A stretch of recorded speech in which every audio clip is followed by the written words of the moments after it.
Do you remember Alex from Target? He was once the teen who was everywhere in 2014, and he became a heartthrob to many.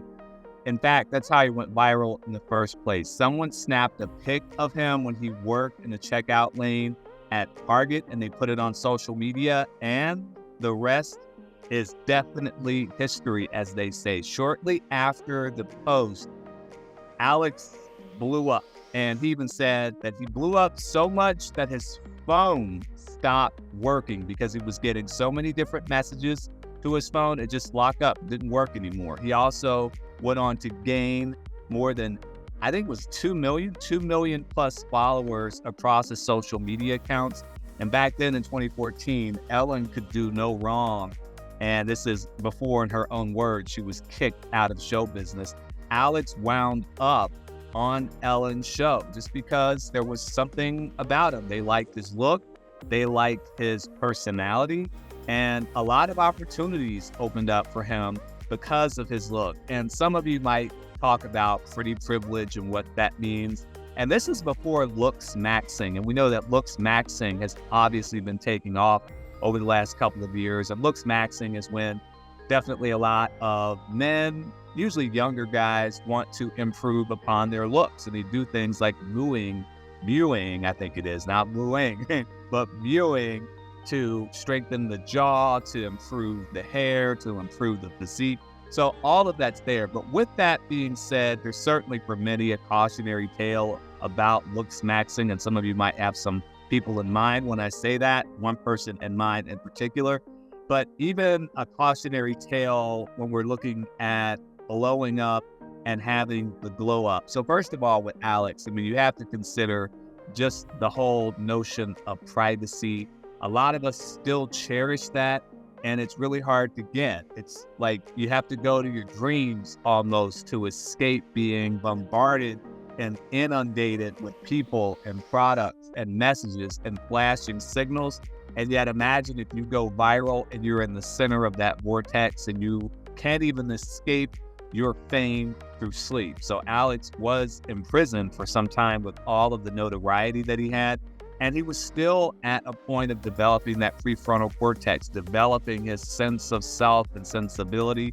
So there's issues with development there, of course, too.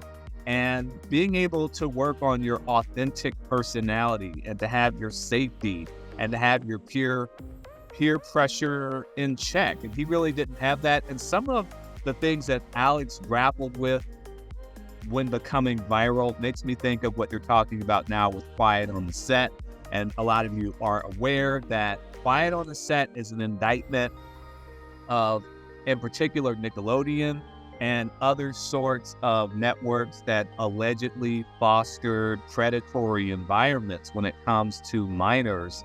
And Alex was a minor at that time. And so as we reflect on this channel about how to write our way to a better life, we've got to take all of these kinds of things in there, because I think Alex is this cautionary tale.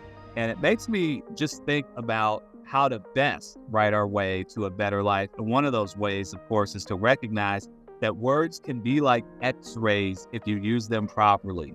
They'll go through anything. You read and you're pierced. And I love that. That's from Huxley of Brave New World fame. And so as we work on piercing to the main point, piercing through the pain point, piercing through the nostalgia, through the reflection, I'm wondering, how have you handled lots of attention? And especially getting it all at once. And however that looks like, that's going to be scaled differently for different folks.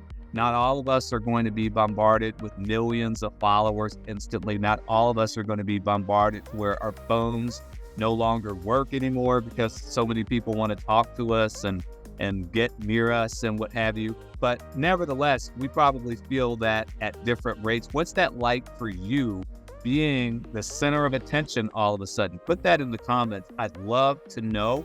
And then some of us do want to be well known and want to go viral. Is that you? Why? Why not? Would love to hear about it.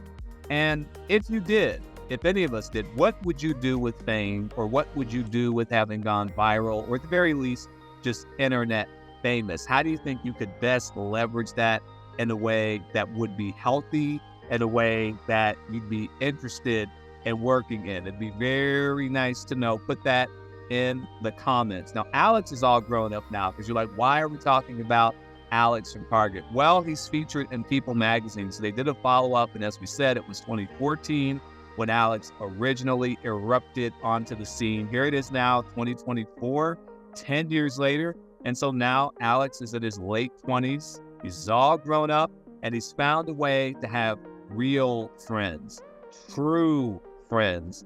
And he's happy now in his career at UPS, which I find great because he handles packages. And of course, you know, here on this channel, we work with letters. And in particular, my book, White Girl Within, is mostly told through a series of letters. But I love that we can look at Alex as this kind of tale to work towards appreciating and recognizing what true happiness is and making it through a cyclone, through a storm of virality.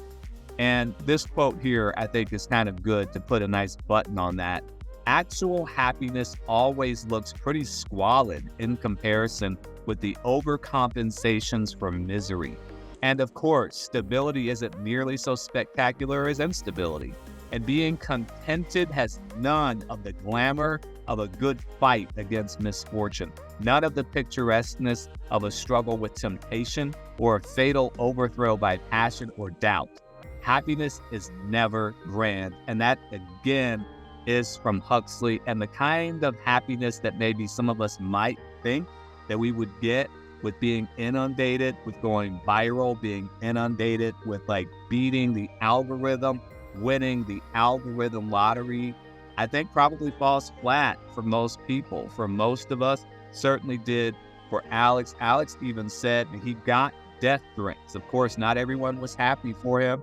Not everyone was happy about him. Why? Because they felt like they should have had it. They told him literally, I'm the ones that should have had the breakthrough, not you. I should have gone viral. And because of that, they wanted to take his life. That sounds like the lottery, doesn't it? That sounds like actually winning a scratch off or winning those numbers with the Powerball or the Mega Millions or whatever it is. And folks being jealous, literally being upset that you won and they didn't. And now they want to threaten your lives. So that's so crazy. I don't know. But with all that being said, I would love to speak at your school or your nonprofit and talk about fostering healthy identity development, authentic identity development, transformational identity development, good leadership, creative identity development, and things of that sort. So hit me up, look me up, RonnieGladden.com. Check out ourbestletters.com. That's exactly what we are doing here, writing our way to a better life. And who would have thunk it? Who would have thought that Alex from Target in some small way would help us to reflect and to think about these things? So again, put that in the comments. Let me know what you make of the update from Alex from Target. And I also have the entire article on Alex from Target, and we'll put that into the description so that you can see more there just as well. And by the way, just in general, I love Target. I don't know how you feel about going to Target, but let me know. Put that in the comments as well. Thanks so much for joining us here in our third place. And of course, send me a letter later.